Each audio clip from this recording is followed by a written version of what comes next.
And we're back.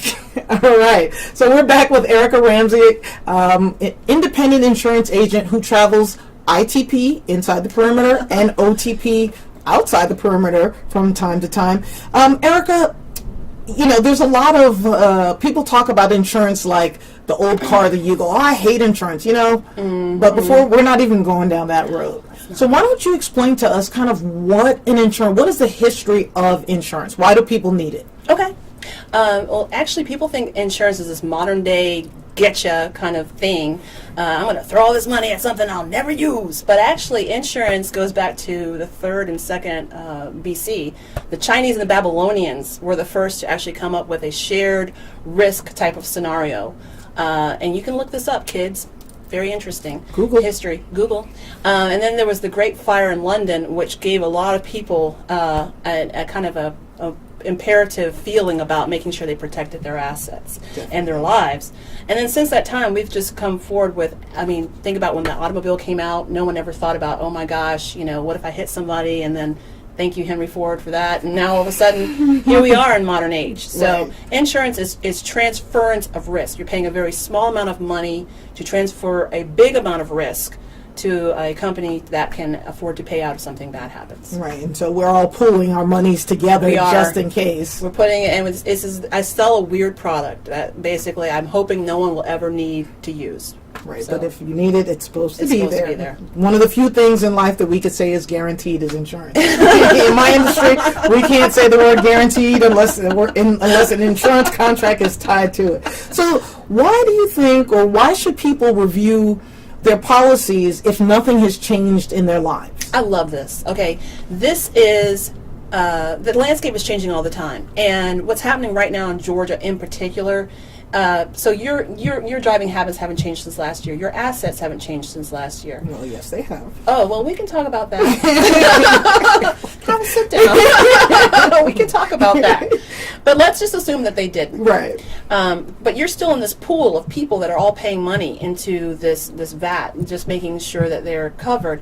Well, what happened last year in Georgia on the auto side is that for every dollar of premium that auto insurers took in, they paid out $1.05 on average. Who paid out $1.05? The auto insurers, because of claims, because of all kinds of things that happened, distracted driving. Is that in the country or just Georgia? Georgia has the wonderful, the country was bad as well. I don't know the exact ratio. They call it a loss ratio, but in Georgia alone, we were probably among the worst in the nation in terms of auto claims and liability payouts. So what happens is your situation as a good driver or your situation as a good driver may not have changed, but all these other folks had these accidents, all this money was paid out, so your rates go up. So the first thing that I ask is that let's have a sit down, because I saw this coming, all the insurance agents saw this coming, we knew this in January. And we're sitting down for our annual reviews now, and I'm giving my clients the heads up saying, hey, this is what happened last year. Your rates may be going up. If it's up enough to the point where it is significant and I don't see the end in sight, we're going to have to take that and take a look at other carriers. Okay. Which is what I like to do proactively. Yeah, I know. Years ago, I grew up. My mother had I think it was Allstate, but for years. So she had one agent. She stayed with that one agent. Her whole life. So so those were the good old days. So me as an adult, I had an agent. I stayed with that agent. And, my situation didn't change. As a matter of fact, it was during a recession, things got worse. Oh, yeah. So, I'm like, okay, my car's a year older. I had hit 40, many, many moons ago. I had hit 40.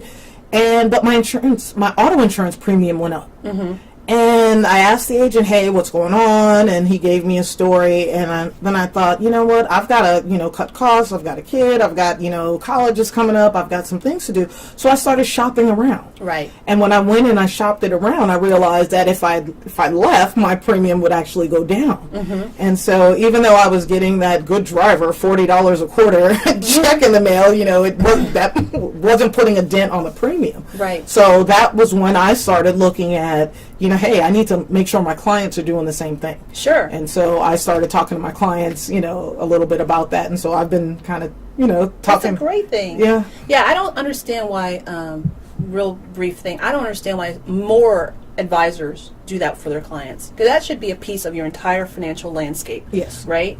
That's a part of actually your financial health, and we're going to talk about that as well. Is making yourself marketable. Right. Believe it or not, you have a say. You do. You have some power.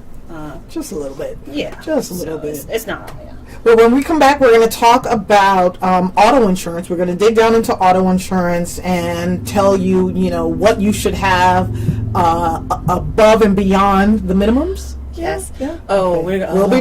we'll see. Nerd alert. Right. Yeah. We'll be right back after this. Okay.